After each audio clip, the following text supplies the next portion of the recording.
வணக்கம் பக்தி info channel நேர்களே, நான் உங்கள் அன்பான சயின்டிஃபிக் வேதிக் அஸ்ட்ராலஜர் அஸ்ட்ரோ அரஞ்சி பேசுகிறேன். நல்லது நினைப்போம், நல்லதே நடக்கும். இந்த வீடியோவில் நான் என்ன பார்க்க போறோம்னா, கடக ராசிக்காரர்களுக்கு 2026 செப்டம்பர் மாதம் எத்தகைய ஒரு பலாபலன்கள் நிறைந்த ஒரு மாதமாக இருக்க போகுதுங்கிறத சயின்டிஃபிக் வேதிக் அஸ்ட்ராலஜி முறையில் அறிவியல் சார்ந்த இந்திய ஜோதிட படி, இந்திய வேத ஜோதிட அடிப்படையிலான அமைப்புப்படி எந்த விதத்திலும் நம்ம பரிகாரம் அது மாதிரி ஒரு மூட நம்பிக்கைகளை போகாமல் மிகைப்படுத்தாமல் உள்ளது உள்ளவாறு ஒரு கிரகம் ஒரு இடத்துல இருக்கும் பொழுது நம்மளுடைய கர்மாவின் அடிப்படையில் அந்த ராசிக்கு எந்த தாக்கத்தை கொடுக்க போறாருங்கிறத நம்ம மிகைப்படுத்தாமல் துல்லியமாக பார்க்க போகிறோம். இப்போ பாருங்க, கடகராசிக்கு 2026 செப்டம்பர் மாதம் எப்படி இருக்குன்னு பார்த்தீங்கன்னா, மாதத்தின் ஸ்டார்டிங்லேயே பாருங்க, சுக்கிரன்கிறவர் 4ஆம் இடத்துக்கு போய் இடம் வீடு வண்டி வாகனம் அது மாதிரி விஷயத்துல சில பெனிஃபிட்ஸ் கொடுக்குறார். வேலையில ஒரு முன்னேற்றத்தை கொடுக்க பார்க்கிறார். அதே சமயத்தில் இடம் வீடு வண்டி வாகனம் தாயார் விஷயத்துல ஒரு பாசிட்டிவான அமைப்புகளை கொடுக்கிறார். அதே மாதிரி ராஜோகாதிபதியாகிய செவ்வாய் 12ஆம் இடத்துல இருந்தாலும் ஒரு சுப விரயங்கள், சில மாநிலம் வெளிநாடு மூவ்மெண்ட்டு, சில சேஞ்சஸ், சில இன்வெஸ்ட்மெண்ட்ஸு அது மாதிரி சிலதை கொடுத்து நல்ல பாசிட்டிவான ரிசல்ட்டை கொடுக்க பார்க்கிறார். அதே மாதிரி ராகு 8ஆம் இடத்திலும் கேது 2ஆம் இடத்திலும் புதன் சூரியன் 2ஆம் இடங்கிற தனஸ்தானத்திலே இருந்து சில பண வரவுகளுக்கு நோக்கி சில செயல்பாடுகளை செய்யக்கூடிய அமைப்புகள், பணம் வருவதற்காக சில பிளான் எக்ஸிகியூஷன்லாம் செய்யக்கூடிய அமைப்புகள் கொடுக்கிறார். புதன் பாருங்க, கொஞ்ச நாள் 2ஆம் இடத்திலும் அப்புறம் 3ஆம் இடங்கிற முயற்சி ஸ்தானத்தில் ஸ்தானபடம் பெறுகிறார். இது எல்லாமே ஓரளவுக்கு நல்ல அமைப்பு தான். ஸோ பாருங்க, எப்போ உங்களுக்கு இந்த கிரக அமைப்புகள் ஓரளவுக்கு சாதகமாக ராசிக்குள்ளேயே குரு பகவான் இருந்து இப்படி இருக்கும் பொழுது, கடந்த 2 மாசமாவே உத்வேகமாக கடகராசிக்காரர்கள் கொஞ்சம் சந்தோஷமா கொஞ்சம் பழைய ஒரு ஒரியிங் ஹேபிட் இல்லாமல் கொஞ்சம் பாசிட்டிவா இருக்கீங்கிறதா உண்மை. இப்போ என்ன கொடுக்குதுன்னா, செப்டம்பர் மாதம் அடுத்த கட்ட நடவடிக்கை என்ன பண்ண போறோம்? சரி, ஓரளவுக்கு வந்துட்டோம், போன வருஷத்துல இருக்கிற பிரச்சனையிலேருந்து மீண்டு வந்துட்டோம். இப்போ நம்ம என்ன பண்ண போறோம்?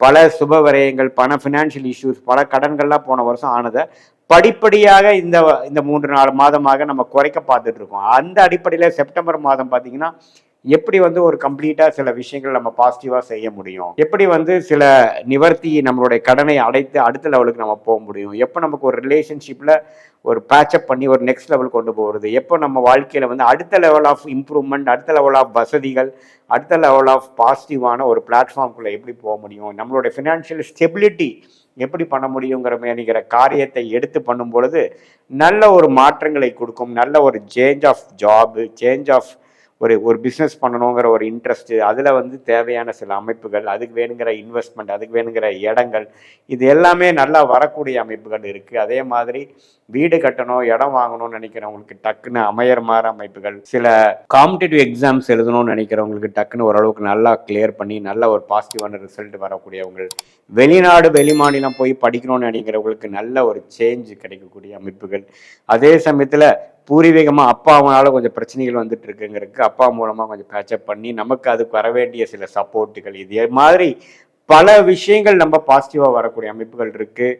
வெளி மாநிலம் வெளிநாடு மூலமாக சில பாசிட்டிவான சில அமைப்பு, இம்போர்ட் எக்ஸ்போர்ட் பண்ணுறவங்க, ரியல் எஸ்டேட் பண்ணுறவங்களுக்கெல்லாம் ஒரு நல்ல பெரிய இன்வெஸ்ட்மெண்ட் பண்ணி அது மூலமாக பலத்த லாபம் பெறக்கூடிய அமைப்புகள் எல்லாம் இந்த கிரக அமைப்புகள் ஆகிய சூரியன், புதன், சுக்கிரன், செவ்வாயெல்லாம் ஓரளவுக்கு சாதகமான அமைப்பு இருந்து குரு ராசிக்குள்ளேயே இருந்து 5, 7, 9ஆம் இடத்தை பார்த்து நம்ம பேசிட்டு இருக்கக்கூடிய, நம்ம பழகிட்டு இருக்கக்கூடிய வட்டாரங்கள், குழந்தைகள் நம்ம கொஞ்சம் கவனிக்க முடியாமல் போனதெல்லாம் குழந்தைகளை கொஞ்சம் நல்லா கவனிக்கிறது, அவங்க மூலமாக நல்ல ஒரு நற்செய்தி வருவது, கல்யாணம் சட்டுன்னு நடக்காமல் இருக்கிறவங்களுக்கு கல்யாணம் அரேஞ்ச் ஆகிறது, நண்பர்கள் வட்டாரம் மூலமாக ஒரு கான்டாக்ட்ஸ் மூலமாக ஒரு பிஸ்னஸ் பண்ணுறது, இது மாதிரி நம்மளுடைய சோஷியல் லைஃப் எல்லாமே அடுத்த லெவல் டெவலப்மெண்ட் ஆகக்கூடிய அமைப்பை கொடுக்கக்கூடிய ஒரு அற்புதமான ஒரு கிரக பெயர்ச்சி நம்ம ஜாதகத்தில் இப்போ ஓடிட்டு இருக்கிறத நீங்கள் நல்லாவே கடகராசிக்காரங்க பெனிஃபிட் அடைஞ்சுக்கணும். உடம்பு உபாதைகளால் போன வருடம் மூலமாக பாதிக்கப்பட்டுட்டு இருந்தவங்களுக்கு இப்போ கொஞ்சம் ரிலீஃப் பரவாயில்ல, இப்போ கொஞ்சம் உடம்பு சொன்னபடி கேட்குதுங்கிற மாதிரி சில விஷயங்கள் அதை அப்படியே மெயின்டைன் பண்ணிக்கணும். அதில் மாதிரி பழைய ஹேபிட்ஸ் நீங்கள் போகக்கூடாது. லைஃப் ஸ்டைல் ஓரியன்ட் டிசீஸ்லேருந்து பாதுகாக்கிறதுக்கு நீங்கள் அதுக்கு தகுந்த மாதிரி சில வேலைகளும், அதுக்கு தகுந்த மாதிரி சில அந்த லைஃப் ஸ்டைல் ஓரியன்ட் சேஞ்சஸை நீங்கள் கொண்டு அதை நீங்கள் இம்ப்ளிமெண்ட் பண்ணும் பொழுது வாழ்க்கையில் நல்ல ஒரு மகிழ்ச்சி, நல்ல ஒரு மாற்றங்கள் உங்களுக்கு தெரியும். அதே சமயத்தில் பேசும் பொழுது தவறான ஒரு கம்யூனிகேஷன் நம்ம பண்ணிடுறோமாங்கிறது கேர்ஃபுல்லா இருக்கணும். ஏன்னா கேதுவே வந்து 2ஆம் இடத்துல இருந்து சூரியன் புதனோட சேரும் பொழுது நாம சொல்ல நினைக்கிறது ஒண்ணு, அங்க கன்வே ஆகிறது ஒண்ணுங்கிற மாதிரி இருக்கும். இமெயில் கம்யூனிகேஷன் மற்ற கம்யூனிகேஷன்லாம் பண்ணும் பொழுது ஓரளவுக்கு கேர்ஃபுல்லா பண்ணணுங்கிறது நான் கேட்டுக்கிறேன். மற்றபடி கடகராசிக்காரர்களுக்கு ஓரளவுக்கு சில சுப விரயங்கள் ஆகிற மாதிரி இருந்தாலும் பாசிட்டிவான ரிசல்ட்டை நோக்கி ப்ரொடக்டிவான ரிசல்ட்டை நோக்கி தான் போய் கொண்டிருக்கிறதுங்கிறத நம்ம தெரிஞ்சுக்கணும்.